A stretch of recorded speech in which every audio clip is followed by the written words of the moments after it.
Let me guess, I know why you're here. You had this really wonderful newborn sleeper, 2-hour naps throughout the day, sleeping really long chunks overnight, and now, where did that baby go? Waking up every 2 hours throughout the night and only taking 20 to 30-minute naps. This is called a 4-month sleep regression. What is it? Why does it happen? And how do we solve it? I'm here to tell you. My name is Sarah. I am a certified pediatric sleep consultant of Yours and Baby Sleep with 15 years of special education experience in the classroom. And I'm gonna get your child's sleep back on track. So why does the 4-month sleep regression happen? The biggest reason is because your baby is developing on time and their circadian rhythms are now turned on. So for the first 4 months of life, they didn't have this 24-hour biological clock. But now our circadian rhythms are fully established in our system. Our circadian rhythms dictate our sleep, but also dictate our hormone release, our digestive system, our cardiovascular system, our immune system. All of these run on this clock. And whereas months 0 through 4, they really didn't need any type of guidance in terms of a schedule or anything that was dictated by our body's clock, now your little one really is sensitive to all of the hormone releases that are happening inside of their body.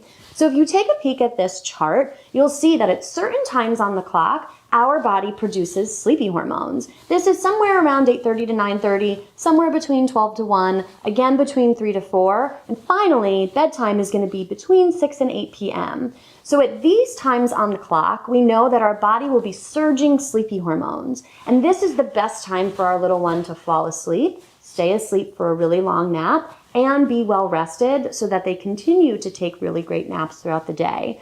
Once this system turns on, we need to follow suit. We need to get our babies to adjust to this schedule so that they are also sleeping at the times when their body is saying it's time to sleep. Another reason why the 4-month sleep regression happens, your baby is curious. They have FOMO. Have you noticed that yet? That you're trying to put them down for a nap and they pop awake after 15 minutes looking around the room, happy, kicking their legs, ready to party again? This is a very real thing. And again, it just means that your child is developing on track. So it's a great thing, but maybe not so much for your patience or your sanity.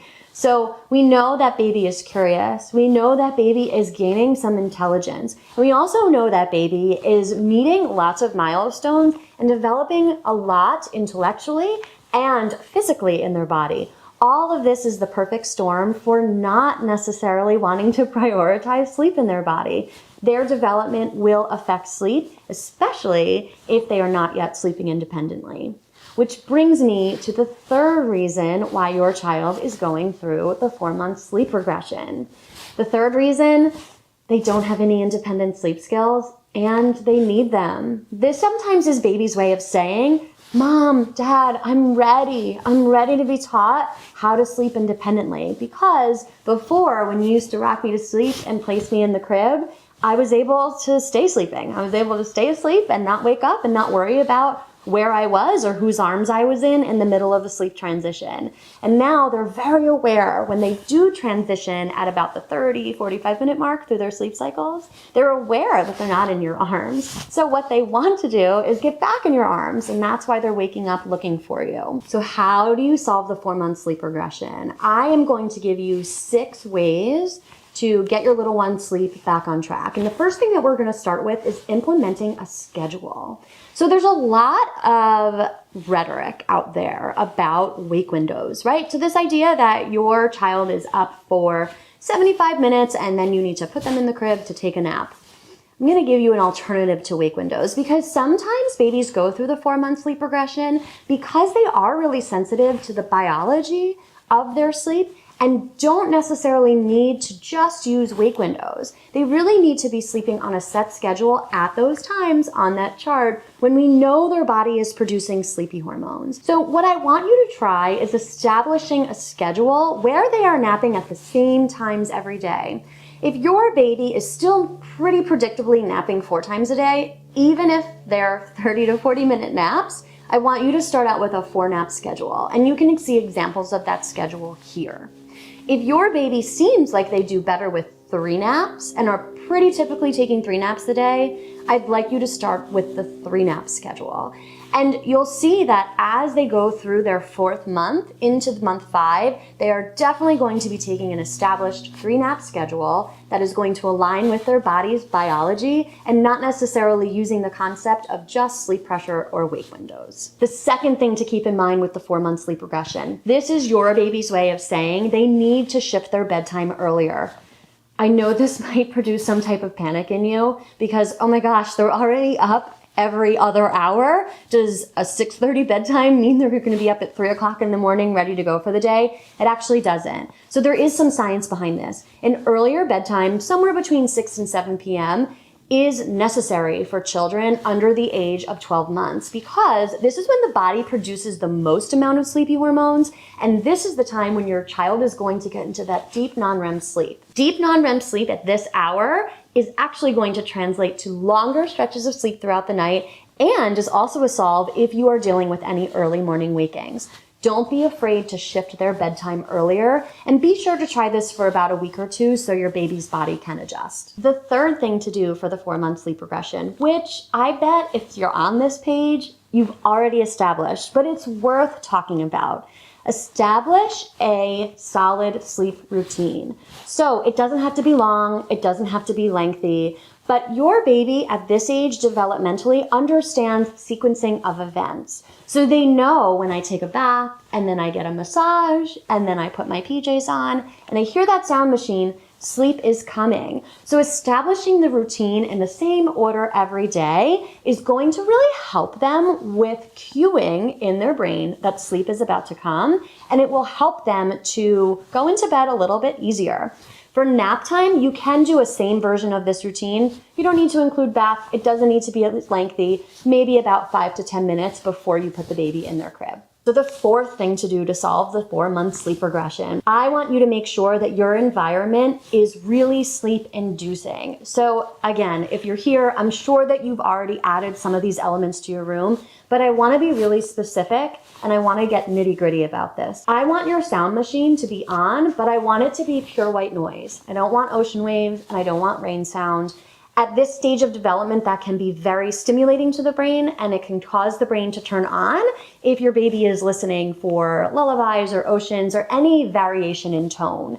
So pure white noise is fine. And I also want it to be loud. So new research as of this date says that anywhere between 70 to 75 decibels is actually appropriate and the best sound level for white noise.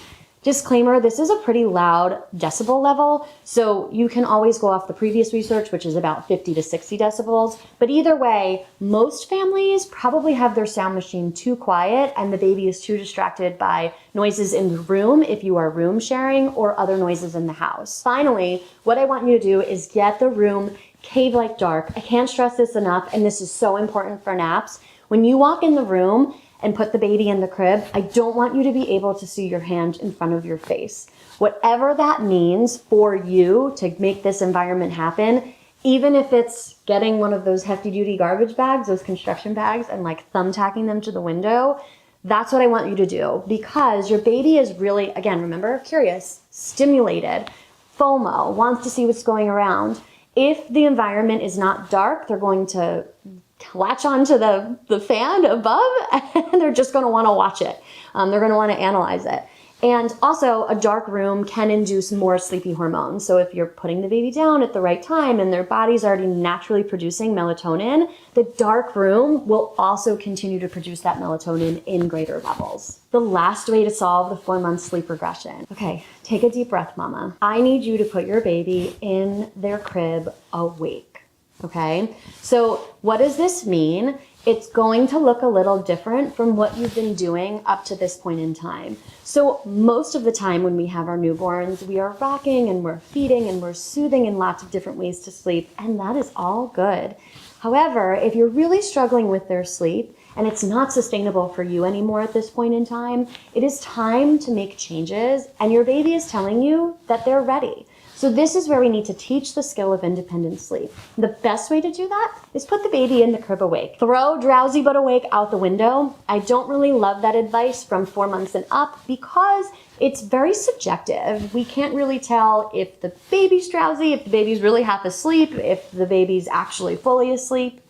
Very clear, black and white, I want you to place the baby in the crib awake.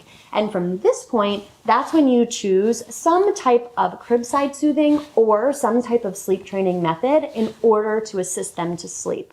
I have other YouTube videos that you can check out on those methods if you want to get more in depth about how to help soothe your baby through the process of sleep training. The most important thing to keep in mind, mama, you've got this. Okay, you've got this. I know this is a really challenging time that you're walking through. It's almost bringing back some PTSD from the newborn days, right? But I know that you can handle this and you can teach your baby how to sleep independently.